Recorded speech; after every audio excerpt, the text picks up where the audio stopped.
దేవునామానికి మహిమ కలుగుగాక.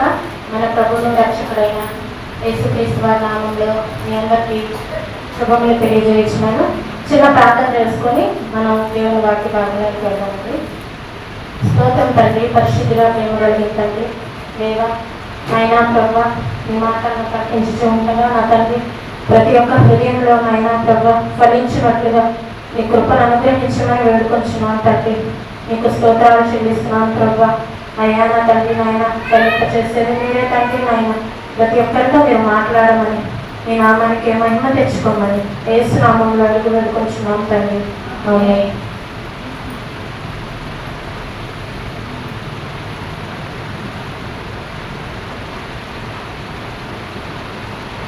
దేవుని వాక్యము మనల్ని సరిచేస్తుంది. దేవుని వాక్యం మనల్ని నిలబెడుతుంది.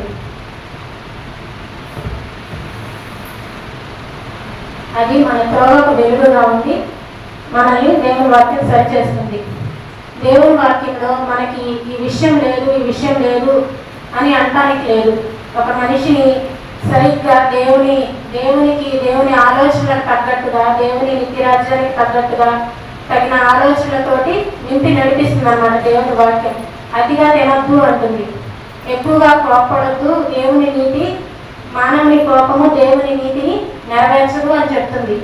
అలాగే నీ ప్రవర్తన సరిచేసుకో అని చెప్తుంది.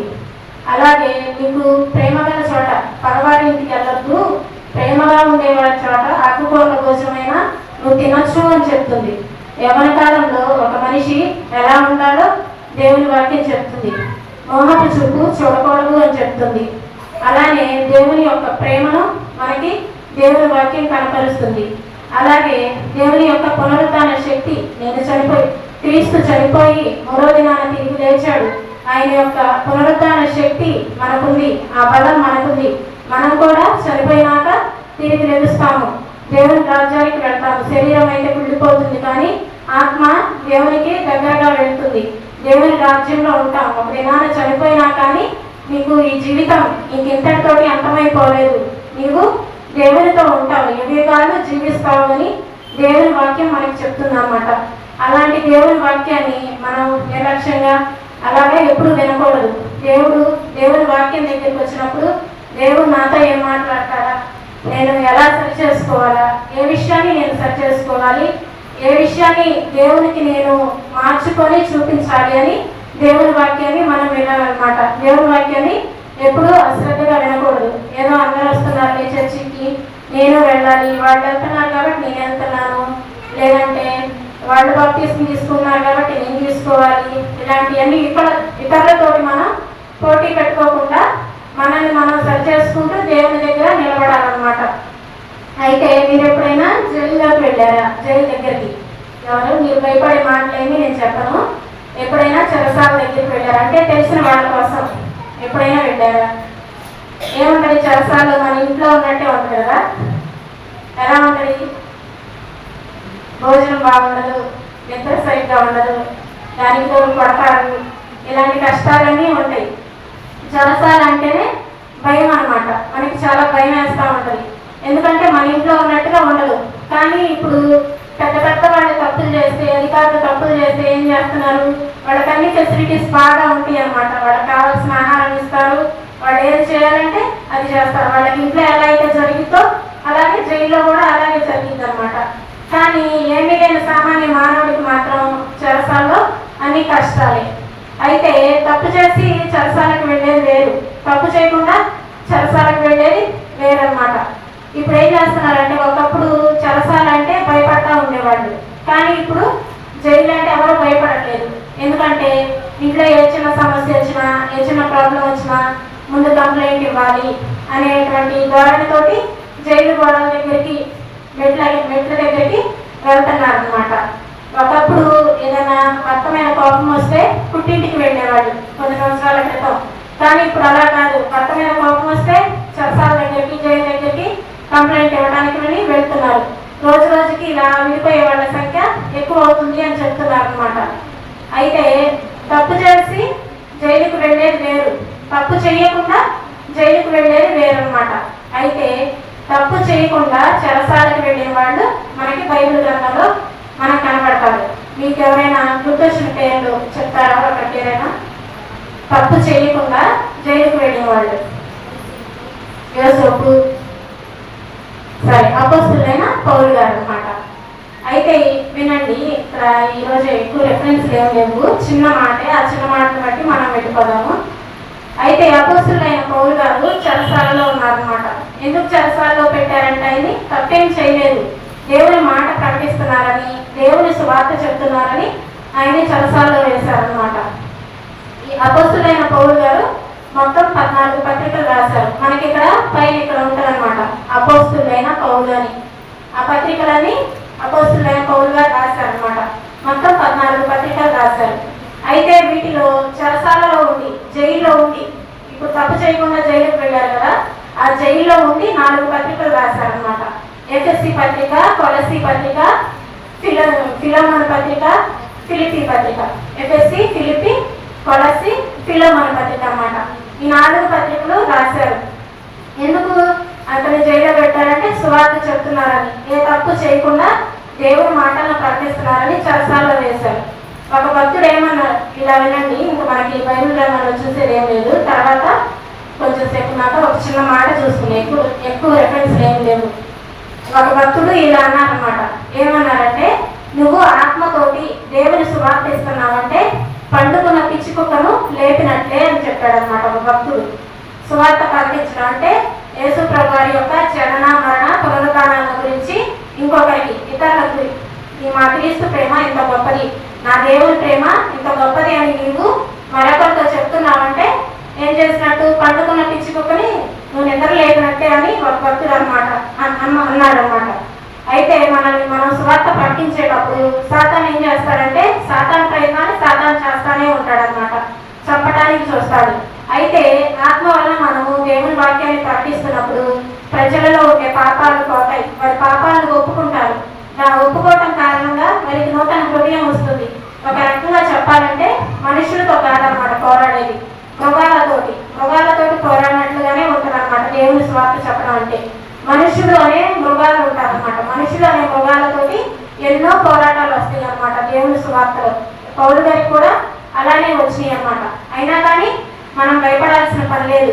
సువార్త ప్రకటించటము, ప్రభువుని గురించి ఇతరులకు పరిచయం చేయటము అనేది రక్షించబడిన ప్రతి ఒక్క విశ్వాసి బాధ్యత అనమాట. రక్షించబడిన ప్రతి వారు, బలలో చేయివేస్తున్న ప్రతి వారు దేవుని గురించి చెప్పాలి. దేవుని సువార్త మనల్ని మనం సరి చేసుకుంటూ చెప్పాలి. ఎందుకంటే మనల్ని మనం సరి చేసుకుంటే చెప్పకపోతే నువ్వేంటి నాకు చెప్పొచ్చావు అని అంటారు. కాబట్టి మనల్ని మనం సరి చేసుకుంటా ఇతరులకు సువార్తను ప్రకటిస్తే అది వారి జీవితాల్లో ఫలిస్తుంది అనమాట. పౌలు గారు ఈ చెరసాలలో నుండి రాసిన ఈ పత్రికల్లో నుంచి ఒక చిన్న మాట చూద్దాం. ఫిలమోను పత్రిక 1వ వచనంలో ఒక చిన్న మాట, 1వ లైన్లో ఒక చిన్న మాట, 1వ అధ్యాయంలో 1వ వచనంలో, క్రీస్తు యేసు ఖైదీ అయిన పౌలును. చాలు, ఏమని రాసింది ఇక్కడ? క్రీస్తు యేసు ఖైదీ అయిన పౌలును. ఇదే మాట మనకి 10వ వచనంలో కూడా కనపడింది. క్రీస్తునందు నాకు బహుధైర్యము కలిగి ఉన్నను, వృద్ధుడను, ఇప్పుడు క్రీస్తు యేసు ఖైదీనయ్యున్న పౌలను నేను ప్రేమను బట్టి వేడుకొనుట మరి మంచిదనుకొని. చాలు. అయితే ఇక్కడ ఏమన్నా, ఇక్కడ కూడా క్రీస్తు యేసు ఖైదీనయ్యున్న పౌలను నేను అనండి. అలాగే చివరిలో కూడా మనకు కనపడతా ఉంటుంది 23వ వచనంలో, క్రీస్తు యేసునందు నా తోడి ఖైదీ అయిన ఎపఫ్రా. చాలు. క్రీస్తు యేసునందు నా తోడి ఖైదీ అయిన. ఎవరు వీళ్ళందరూ అంటే క్రీస్తు యేసునందు ఖైదీలు. మామూలుగా ఖైదీలు ఏమంటారు? వీళ్ళు ఖైదీలు అని చెప్తారు. కానీ ఇక్కడ పౌలు గారు ఏమంటున్నారు? నేను క్రీస్తు యేసు ఖైదీని, క్రీస్తు యేసు ఖైదీనైన పౌలను నేను. ఎన్నిసార్లు? ఇక్కడ 3 సార్లు రాస్తుంది. అలానే గలతీ పత్రికలో కూడా ఈ మాట రాసి ఉందన్నమాట, క్రీస్తు యేసు ఖైదీని. అంటే ఏంటి? ఇక్కడ ఈ పౌలు గారి యొక్క మాటల ఉద్దేశం ఏంటంటే, నేనేం తప్పు చేయలేదు. తప్పు చేస్తారా? చేయలేదు. నేనేం తప్పు చేయలేదు. తప్పు చేయకుండా దేవుని పని కోసం నేను ఎక్కడున్నాను, నేను చెరసాలలో ఉన్నా. కాబట్టి క్రీస్తు యేసు ఖైదీని అని ఇక్కడ రాయడం జరిగింది అనమాట.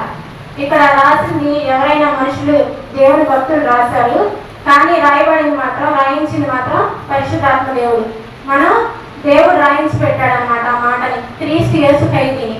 ఇక్కడ ఏ తప్పు చేయకపోయినా చెరసాలలో ఉన్నారు కాబట్టి క్రీస్తు యేసు ఖైదీని అని రాసుకోవడం జరిగిందనమాట. ఆయన కోసమే నేను చెరసాలలో ఉన్నా కాబట్టి క్రీస్తు యేసు ఖైదీని. ఇప్పుడు ఆకాశంలో ఎగిరే పక్షిని మనం తీసుకొని వచ్చి ఒక చిన్న పంజరంలో బంధిస్తే ఉండగలుగుతుందా? లేదు, ఉండలేదు. ఎందుకని? దానికి ఆకాశంలో ఎగరటము, ఆ రెక్కలు విదిల్చుకొని వాల్చుకుంటా ఎగరటమే సంతోషంగా ఉంటుంది. కానీ ఒక చిన్న పంజరంలో, ఒక చిన్న బూట్లో బంధిస్తే ఎలా ఉంటుంది? చాలా కష్టంగా ఉంటుంది. అలానే పిల్లిని కూడా మనం పిల్లినైనా ఒక దాంట్లో బంధిస్తే ఏమవుతుంది అంటారు? పులిగా మారుతుంది. పిల్లినైనా బంధిస్తే పులి అవుతుంది అని చెప్తా ఉంటారు కదా. అలానే మనకి కరోనా వచ్చినప్పుడు, కొంతమందికి కరోనా వచ్చింది. కరోనా వచ్చినప్పుడు ఏం చేశారు? కొంతమంది హాస్పిటల్స్కి వెళ్ళి ట్రీట్మెంట్ తీసుకున్నారు.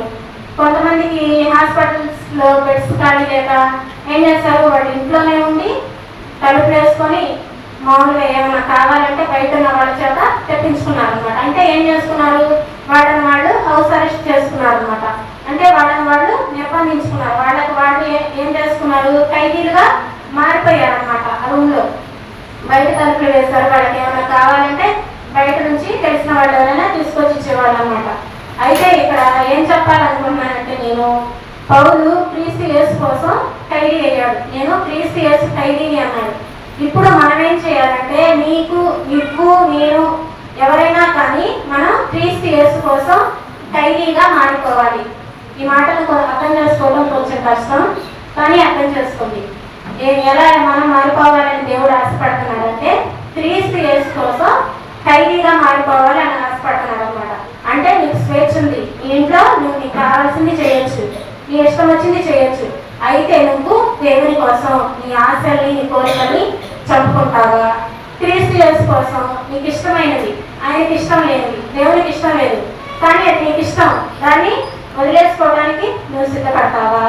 లేదంటే క్రీస్తు యేసు కోసం దేవునికి మహిమ రావడం కోసం కొంచెం నష్టం కలిగినా, కొంచెం ఇంట్లో ఏదైనా శ్రమ కలిగినా, ఏదైనా ఇబ్బంది కలిగినా ఓర్చుకోగలుగుతావా?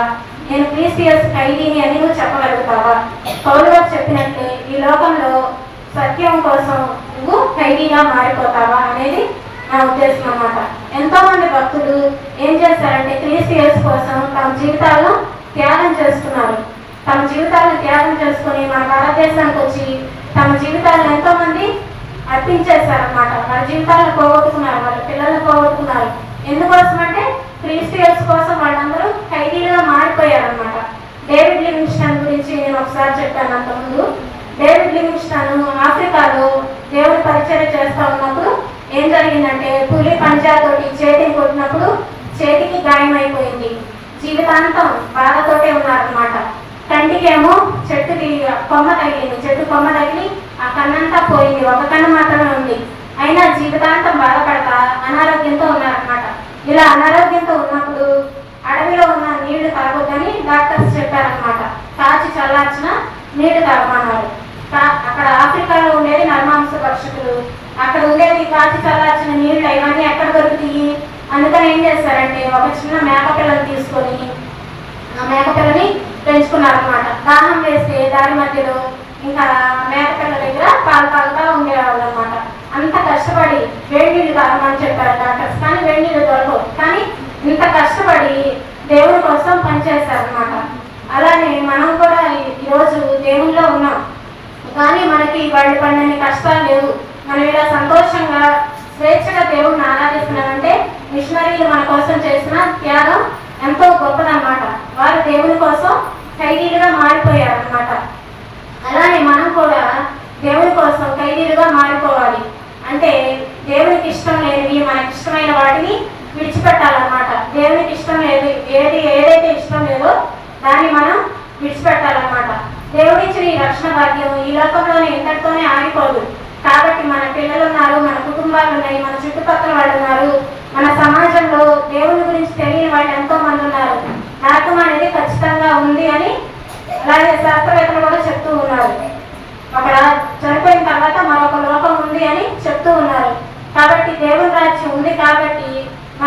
దేవునికి ఇష్టానుసారంగా దేవుని కోసం క్రీస్తు యేసు కోసం ఖైదీలుగా మారిపోవాలన్నమాట. అంటే ఆయన ఇష్టం కోసం మన ఇష్టాలన్నింటినీ చంపుకోవాలి. ఈ మాటలు దేవుడు మనల్ని దీవించినాడు.